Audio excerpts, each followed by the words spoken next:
Hi, well, today's group lesson included Ikuya, Hiroshi, Eriko, Hiroyuki, and Noriko. And today's topic was talking about your favorite place. We had quite a few very casual words that we learned today. For example, veg out means to relax. So, for example, I want to just veg out and relax this weekend. We mentioned comfort foods, which is a food which helps you to relax. Um, Down to earth, so someone who is not too uptight and very easygoing. So, for example, Australians are well known for being down to earth and friendly. Pot belly, so Hiroshi and Hiroyuki both are on a diet at the moment. They want to lose their pot belly, they say. So, for example, you could say as you get older, you start to get a bit of a pot belly. Hodgepodge. So, we talked a bit about Tokyo's architecture.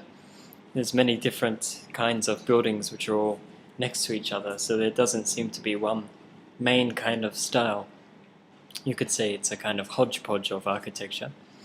Frozen over, well, Hiroyuki? Yes, Hiroyuki talked today about when he was in Canada. The rivers were frozen over with ice, which people would skate upon. So some words which people made some mistakes with. It's very common to say you had a broken stomach.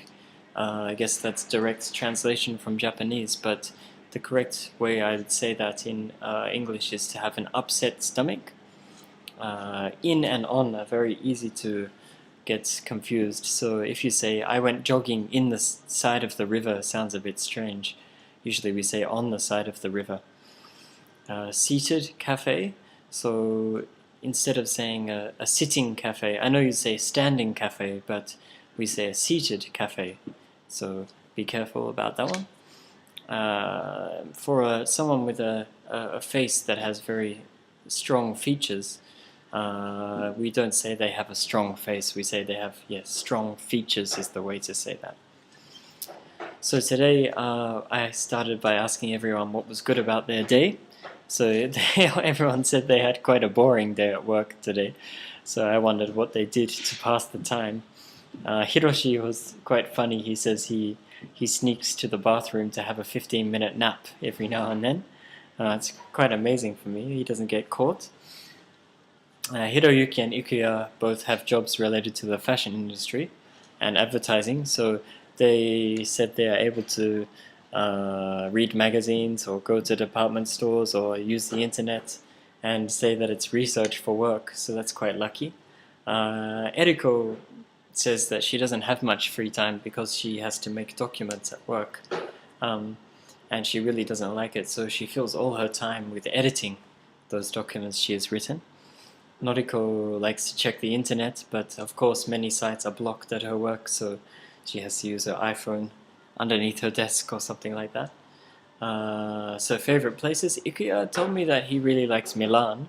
He says it's very fashionable and there's many World Heritage places to visit and also great food, and of course it's very close to other cities in Europe, so that's a very nice place to visit. Eriko told me that she has a favorite cafe in Akabane where she can go to relax. The time moves very slowly and she can sit down and think about many things.